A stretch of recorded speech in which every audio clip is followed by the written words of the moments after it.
ನಮಸ್ಕಾರ ಪ್ರಿಯ ಪ್ರೇಕ್ಷಕ ಮಿತ್ರರೇ, ನೋಡಿ ಗಡಿಯಾರವನ್ನ ಯಾವ ದಿಕ್ಕಿನಲ್ಲಿ ಇಟ್ಟರೆ ನಿಮಗೆ ಅದೃಷ್ಟ ಫಲಗಳು ಬರುತ್ತದೆ ಅನ್ನೋದನ್ನು ಈ ವಿಡಿಯೋದಲ್ಲಿ ನಾನು ನಿಮಗೆ ತಿಳಿಸ್ಕೊಡ್ತೀನಿ. ಹಾಗೂ ಯಾವ ದಿಕ್ಕಿನಲ್ಲಿ ಇಟ್ಟರೂ ಕೂಡ ನಷ್ಟ ಆಗುತ್ತೆ ಅಥವಾ ಸಮಸ್ಯೆ ಬರುತ್ತೆ ಅನ್ನೋದನ್ನು ಕೂಡ ಈ ವಿಡಿಯೋದಲ್ಲಿ ನಾನು ನಿಮಗೆ ತಿಳಿಸ್ಕೊಡ್ತೀನಿ. ಈ ವಿಡಿಯೋಗೊಂದು ಲೈಕನ್ನು ಕೊಡಿ ಹಾಗೂ ಶೇರನ್ನು ಮಾಡಿ ಹಾಗೂ ನನ್ನ ಯೂಟ್ಯೂಬ್ ಚಾನಲನ್ನು ಸಬ್ಸ್ಕ್ರೈಬ್ ಮಾಡಿ.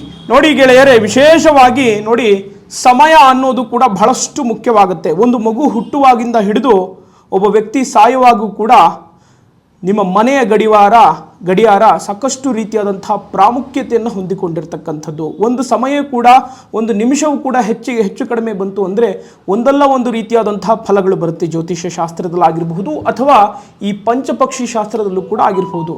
ಪಂಚಪಕ್ಷಿ ಶಾಸ್ತ್ರದಲ್ಲೂ ಕೂಡ ಅಷ್ಟೇ, ಒಂದೊಂದು ಗಳಿಗೆ ಒಂದೊಂದು ನಿಮಿಷ ಅಥವಾ ನಮ್ಮ ಜ್ಯೋತಿಷ್ಯ ಶಾಸ್ತ್ರದಲ್ಲಿ ಒಂದೊಂದು ನಿಮಿಷ ಒಂದೊಂದು ಗಳಿಗೆಯೂ ಕೂಡ ಬಹಳಷ್ಟು ಇಂಪಾರ್ಟೆಂಟನ್ನು ಕೊಡುತ್ತೆ. ಹಾಗೂ ನಾವು ಮನೆಯನ್ನು ಪ್ರವೇಶವನ್ನು ಮಾಡಬೇಕಾದ್ರೂ ಕೂಡ ಅಷ್ಟೇ, ಓಕೆನಾ? ಹಾಗೆ ನಿಮ್ಮ ಮನೆಯಲ್ಲಿ ಅಥವಾ ನಿಮ್ಮ ಕಚೇರಿಯಲ್ಲಿ ಗಡಿಯಾರಗಳನ್ನು ಯಾವ ದಿಕ್ಕಿನಲ್ಲಿ ಇಟ್ಟರೆ ಒಳ್ಳೆಯದಾಗುತ್ತೆ ಮತ್ತು ಯಾವ ದಿಕ್ಕಿನಲ್ಲಿ ಇಡಬಾರ್ದು ಅನ್ನೋದನ್ನು ಕೂಡ ತಿಳಿಸ್ಕೊಡ್ತೀನಿ. ನೋಡಿ, ಮೊದಲನೇದಾಗಿ ನೀವು ನಿಮ್ಮ ಮನೆಯ, ವಿಶೇಷವಾಗಿ ನಿಮ್ಮ ಮನೆಯ ಬಾಗಿಲಿನ ಮೇಲ್ಗಡೆ ಯಾವತ್ತಿಗೂ ಕೂಡ ನೀವು ಗಡಿಯಾರವನ್ನು ಇಡಬೇಡಿ.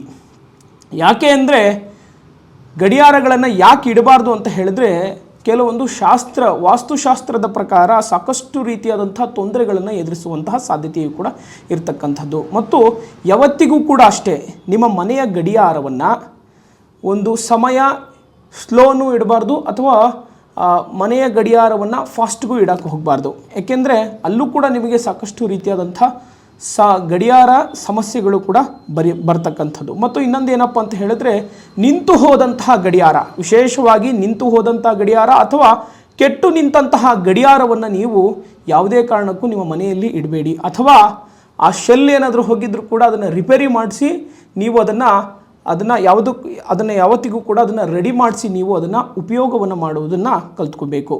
ಮತ್ತು ವಿಶೇಷವಾಗಿ ನೀವು ಎಂದಿಗೂ ಕೂಡ ಅಷ್ಟೇ ದಕ್ಷಿಣ ದಿಕ್ಕಿನಲ್ಲಿ ಇಡಬಾರ್ದು. ನಿಮ್ಮ ಮನೆಯ ಗಡಿಯಾರವನ್ನು ನೀವು ಆದಷ್ಟು ದಕ್ಷಿಣ ದಿಕ್ಕಿಗೆ ಇಡಕ್ಕೆ ಹೋಗಬೇಡಿ. ಯಾಕೆಂದರೆ ಇಟ್ಟರೆ ನಿಮಗೆ ಅಂದರೆ ಯಮನ ಸ್ಥಾನ ಅಂತಲೂ ಕೂಡ ನಾವು ಕರಿತೀವಿ. ಹಾಗಾಗಿ ಯಾವತ್ತಿಗೂ ಕೂಡ ಅಷ್ಟೇ ದಟ್ಟ ದಾರಿದ್ರ್ಯತನ ಅನ್ನೋದು ಹೆಚ್ಚಾಗ್ತಾ ಹೋಗುತ್ತೆ. ಯಾಕೆಂದರೆ ವಾಸ್ತುಶಾಸ್ತ್ರದ ಪ್ರಕಾರ ಅದರ ಸಂಪೂರ್ಣ ಉಲ್ಲೇಖಗಳು ಕೂಡ ಇರ್ತಕ್ಕಂಥದ್ದು. ಹಾಗಾಗಿ ನೀವು ದಕ್ಷಿಣ ದಿಕ್ಕಿಗೆ ನೀವು ಇಡಲಿಕ್ಕೆ ಹೋಗಬೇಡಿ. ಇಟ್ಟರೆ ನಿಮಗೆ ಸಾಕಷ್ಟು ರೀತಿಯಾದಂತಹ ತೊಂದರೆಗಳು ಎದುರಿಸುವಂತಹ ಸಾಧ್ಯತೆಯೂ ಕೂಡ ಇರತಕ್ಕಂಥದ್ದು. ಮತ್ತು ವಿಶೇಷವಾಗಿ ನೋಡಿದಾಗ ನೀವು ಆದಷ್ಟು ಪೂರ್ವ ಮತ್ತು ಉತ್ತರ ದಿಕ್ಕಿನಲ್ಲಿ ಇಡಿ. ಪೂರ್ವ ಮತ್ತು ಉತ್ತರ ದಿಕ್ಕಿನಲ್ಲಿ ಇಟ್ಟರೆ ನಿಮಗೆ ಸಾಕಷ್ಟು ರೀತಿಯಾದಂಥ ಅಭಿವೃದ್ಧಿ ಅನ್ನೋದು ಆಗುತ್ತೆ, ಓಕೆನಾ?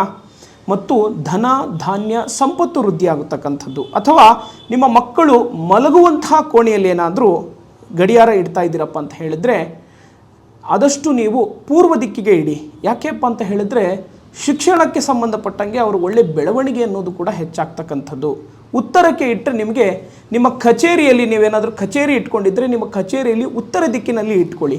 ಉತ್ತರ ದಿಕ್ಕಿನಲ್ಲಿ ಇಟ್ಕೊಂಡ್ರೆ ನಿಮಗೆ ಸಾಕಷ್ಟು ರೀತಿಯಾದಂಥ ಒಂದು ಅದೃಷ್ಟ ಫಲಗಳು ಬರ್ತಕ್ಕಂಥದ್ದು.